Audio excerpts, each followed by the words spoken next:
안녕하세요. 이상준입니다. 오랜만도 아니죠. 3일 만에 여러분을 다시 뵙게 돼서 반갑고 감사합니다. 저희는 가족 휴가 잘 다녀왔고요. 근데 약간 좀 피곤함이 있네요. 그래서 여기 밑에 보면 제가 좀 피곤하면 입술 주변에 뭐가 이렇게 올라오거든요. 그래서 뭐가 묻은 게 아닙니다. 바이러스인가 뭐 그런 것 때문에 이제 입술 주변에 뭐가 나요. 제가 피곤하면. 자, 오늘은 여러분과 함께 새 언약에 대한 이야기 살펴보려고 합니다.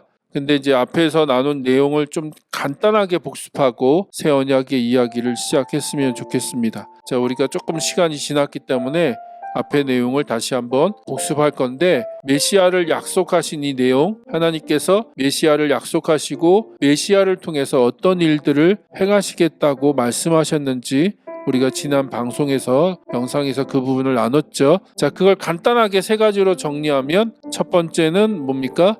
하나님이 통치하시는 왕국, 하나님 나라의 도래, 그리고 회복, 완성에 대한 이야기. 그래서 하나님 나라가, 하나님이 온전히 통치하시는 하나님의 왕국이 이 땅으로 도래할 것이다, 시작할 것이다, 그리고 그것이 완성될 것이다, 그리고 창조세계 전체를 회복할 것이다 라고 하는 이야기를 나눴죠. 그래서 그 종말, 완성에 대한 이야기다. 그 다음에 두 번째가 그 하나님의 왕국을 이 땅에 가지고 오실 메시아의 출현, 그러니까 그 하나님 나라를 이 땅에 가지고 오시고 그 하나님 나라를 이 땅에 시작하실 그 메시아가 출현할 것이다, 나타날 것이다, 그리고 그 메시아가 그 하나님 나라를 이 땅에 완성할 것이다 라고 얘기하죠. 그래서 그것을 인간의 역사 안에서는 초림과 재림, 말씀드렸죠. 구약에서는 한 번 메시아가 오는 것처럼 묘사되고 있는데, 실제 인간의 역사, 그 시간 안에서는 두 번 초림과 재림이라고 하는 사건으로 이루어졌다, 두 번 이루어졌다라고 말씀드렸고요. 그 다음에 세 번째가 옛 언약을 폐기하시고 새 언약을 시작하신다는 거죠. 그래서 모세를 통해서 세우신 그 시내산 언약, 시내산에서 맺은 언약을 폐기하시고 새로운 언약을 세우시는데, 그 새로운 언약의 핵심이 뭡니까? 성령의 내주, 그 다음에 새로운 성전, 건물로서의 성전이 아니라 이제는 하나님의 백성이 살아 움직이는 성전, 하나님이 임재하시고 하나님이 동행하시는 그런 성전이 될 것이다 라고 하는 내용이죠. 그래서 여러분께서 그 세 가지를 그렇게 정리하셨으면 좋겠고요. 자, 그 다음에 우리가 여호와의 날, 야훼의 날에 대한 이야기를 나눴죠. 그래서 주님께서 어떤 인간의 역사 안에 개입하시는, 결정적으로 개입하시고 하나님께서 개입하셔서 심판과 구원을 행하시는, 하나님의 원수들의 입장에서는 심판이겠죠. 그렇죠? 심판. 그러나 하나님의 백성들의 입장에서는 구원이다. 그래서 그 두 가지는 동전의 양면이다. 심판과 구원, 구원과 심판은 동전의 양면으로서 항상 같이 존재하는데, 그렇게 하나님께서 심판과 구원을 베푸시는 날, 그날이 바로 주의 날, 여호와의 날, 야훼의 날이라고 말씀드렸습니다. 그리고 그 주님의 날, 야훼의 날은 5가지 모습이 있다. 5가지. 첫 번째가 심판, 두 번째가 구원, 세 번째가 회개, 그리고 네 번째가 성령의 임재, 그 다음에 5번째가 땅의 회복이라고 하는 이 5가지 이야기를 지난주 여러분하고 나눴습니다. 자, 오늘은 여러분하고 새 언약에 대한 내용을 짧게 살펴보고, 우리 내일부터는 그 예수 메시아의 이야기를 시작을 할 건데, 그 전에 이제 우리가 한 가지 확인해야 될 것이 이 새 언약에 대한 내용이라는 거죠.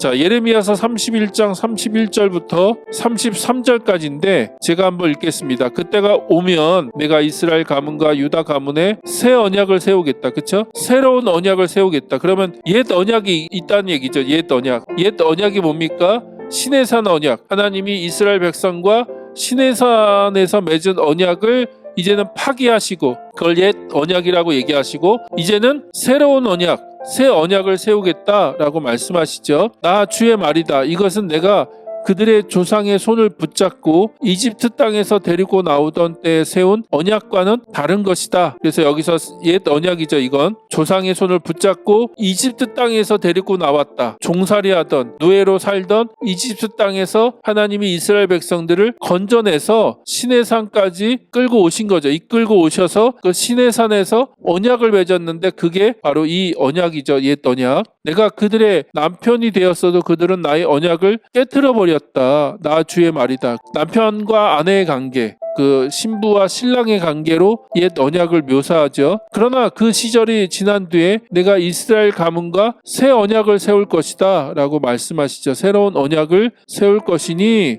나의 율법을 그들의 가슴 속에 넣어두며 그들의 마음판에 새겨 기록할 것이다. 내가 그 나의 율법을 그들의 가슴 속에 그리고 그 마음판에 새기겠다 라고 말씀하시는 거죠. 그러니까 이게 새 언약의 핵심 내용이죠.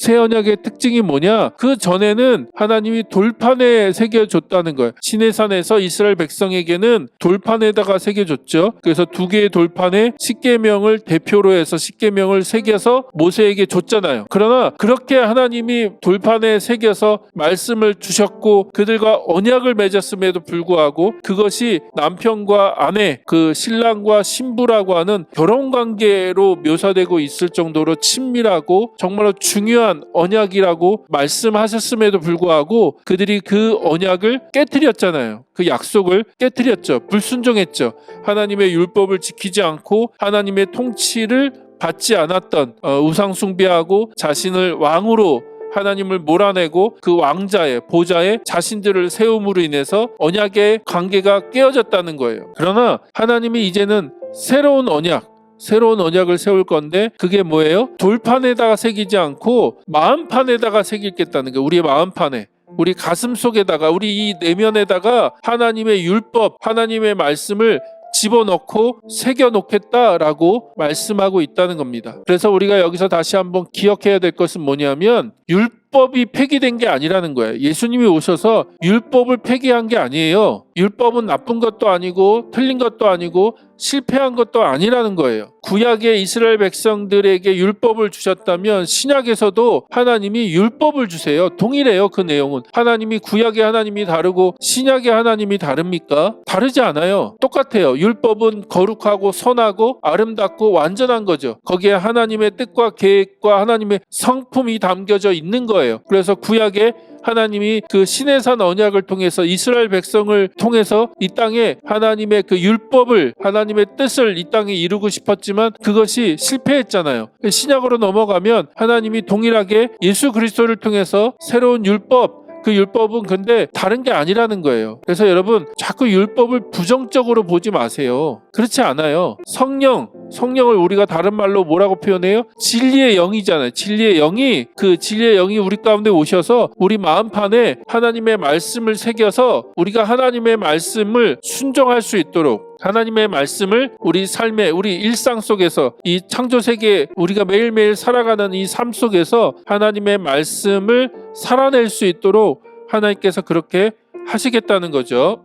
자, 그리고 그 언약의 결과로는 뭐예요? 나는 그들의 하나님이 되고 그들은 나의 백성이 될 것이다. 이건 모든 언약을 맺을 때마다 항상 따라오는 표현이고 문구예요. 나는 그들의 하나님이 되고 그들은 나의 백성이 될 것이다. 나는 그들의 왕과 통치자가 되고 그들은 나의 통치를 받는 내 나라의 그 하나님 왕국의 백성이 될 것이다 라고 하는 이야기를 하고 계시는 거죠. 그래서 새 언약을 그렇게 세우시겠다고 말씀하시고, 자, 그 다음에 에스겔 36장 25절에서 28절을 보면 내가 너희에게 맑은 물을 뿌려서 너희를 정결하게 하며 너희의 온갖 더러움과 너희가 우상들을 섬긴 모든 더러움을 깨끗하게 씻어주겠다라고 말씀하시죠. 그래서 하나님이 먼저 이스라엘 백성들을 정결하게 하고 깨끗하게 하겠다라고 말씀하세요. 그 다음에 26절 너희에게 새로운 마음을 주고 너희 속에 새로운 영을 넣어주며, 새로운 영을 넣어주기 때문에 우리 마음이 새로워진다는 거죠. 너희 몸에서 돌같이 굳은 마음을 없애고 살갗처럼 부드러운 마음을 주며 너희 속에 내 영을 두어, 하나님의 영을, 성령님을 우리 안에 부어주심으로 인해서 우리 마음이 부드러워질 거라는 거예요. 그전에는 굳은 마음이었고 교만한 마음이었고 딱딱한 마음이었고 높아진 마음이었잖아요. 그래서 하나님 말씀에 그렇게 엎드리지 못하고 나가지 못했는데, 그렇게 나가지 못했는데 굳은 마음, 몸에서 돌같이 굳은 마음, 높은 마음, 교만한 마음, 딱딱한 마음, 하나님 말씀하셔도 부드럽게 반응하지 못하는, 불순종하고 자기의 의지와 생각과 판단과 계획을 내세우며 하나님의 뜻에 대해서 완강하게 거부하는 교만한 마음이었죠. 그러면 성령이 내주하심으로 인해서 우리 마음이 어떻게 바뀌어요? 부드러운, 온유한. 그러니까 하나님 말씀 앞에 부드럽게 반응할 수 있는 거죠. 영어로 하면 험불인데 겸손해진 마음, 낮아진 마음. 하나님 무엇이든 말씀하시면 그 하나님 말씀 앞에 자기의 삶을 들여서 하나님 말씀을 순종하려고 하는 마음. 이게 어떻게 가능합니까? 이게 어떻게 우리 삶 가운데 내가 살아봤는데 이거 안 돼요. 하나님 잘 모르시잖아요. 막 그러면서 하나님을 가르치려고 하는 것이 아니라, 판단하려고 하는 것이 아니라, 하나님이 무엇을 말씀하든 간에 그 하나님 말씀 앞에 엎드릴 수 있는, 또 반응할 수 있는 부드러운 마음이죠. 그래서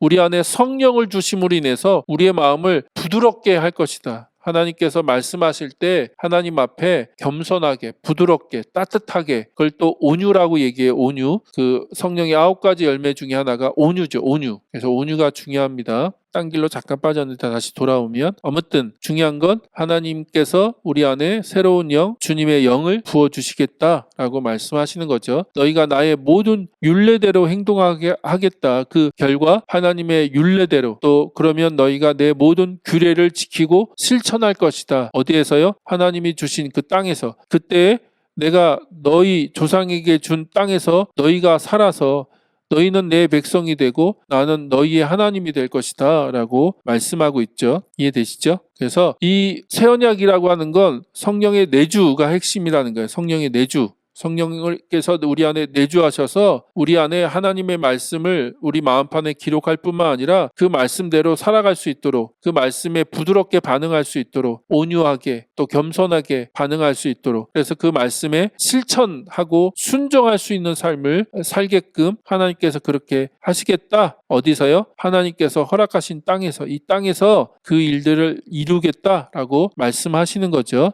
자, 그래서 새 언약을 다시 한번 정리하면 3가지로 정리가 가능합니다. 첫 번째는 정결함, 깨끗함, 재용소가 먼저 선행되어야 된다. 새 언약을 이루시기 전에 하나님이 먼저 하나님의 백성들을 정결하게 하고 깨끗하게 하고 죄 용서를 하나님 베풀어 주시겠다라고 말씀하시죠. 왜요?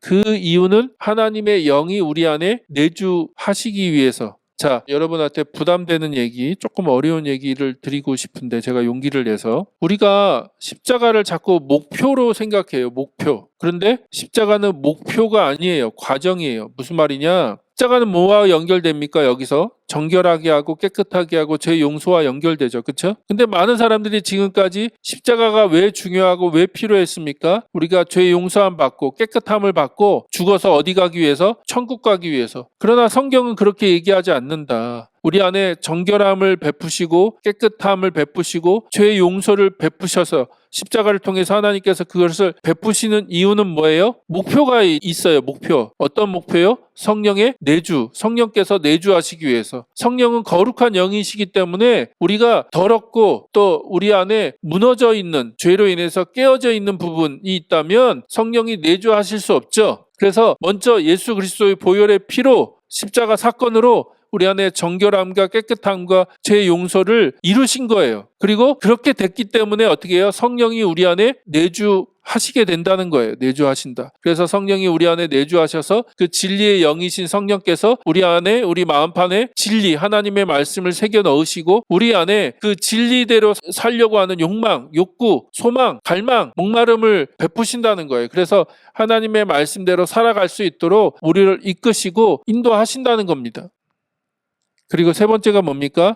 하나님과의 새로운 관계. 그래서 하나님의 임재, 하나님이 우리 안에 임재하시는 성전이 되는 거다. 그래서 우리가 계속 살펴본 이유가 하나님의 관심은 하늘에 있는 게 아니라 땅에 있고 그 땅에 계속 임재하시잖아요. 근데 하나님이 임재하실 때 특별한 장소를 정하셔서 임재하시고 거기서 하나님의 통치, 하나님의 뜻을 하나님의 백성들을 통해서 확대하시고 또 하나님의 그 뜻을 이 땅 가운데 이루어 가시기를 원하시죠. 신약에 와서는 어떻게 해요? 이제 하나님의 백성, 이제 건물이 아니라 하나님의 백성 한 사람 한 사람이 살아 움직이는 성전이 되었고 하나님이 그들 가운데 임재하시고 그들과 동행하신다는 거예요. 그래서 하나님과의 새로운 관계, 구약의 어떤 누구도 누리지 못했던, 심지어 아브라함도 다윗도 어떤 구약의 위대한 인물도 누리지 못했던 그 놀라운 관계를 누리게 된다는 거예요. 무슨 말입니까? 구약에서는 성령이 내주하신 적이 없어요. 그러니까 잠깐 임재하신 적은 있죠. 어떤 하나님의 뜻, 하나님의 사명을 완수하기 위해서 하나님이 어떤 특정한 사람, 하나님의 사람들에게 성령을 일시적으로 부어주세요. 대표적인 게 삼손이죠. 삼손이 윤리적으로 깨끗한 한 나시린으로서 절대 깨끗한 삶을 살지 못했어요. 그럼에도 불구하고 하나님이 그를 쓰셔서 어떤 그에게 맡기신 임무, 사명을 완수하게 하시죠. 어떤 미션을 하나님이 완수하게 하세요. 어떻게 해요?